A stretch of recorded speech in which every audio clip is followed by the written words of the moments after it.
हामी चाहिँ आज यहाँ बिन्दवासिनी भक्तपुरको बिरुवामा पर्छ यो मन्दिर चाहिँ।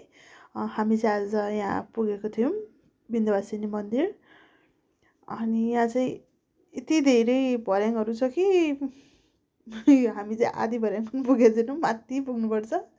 यत्रो तलबाट चाहिँ हामी यहाँ बिचमा भर्खर बिचमा आइपुग्यौँ। र यहाँ चाहिँ कस्तो राम्रो पार्कहरू पनि छ है, एकदम राम्रो छ। जङ्गलै वनको बिचमा छ मन्दिर चाहिँ, एकदमै माथि।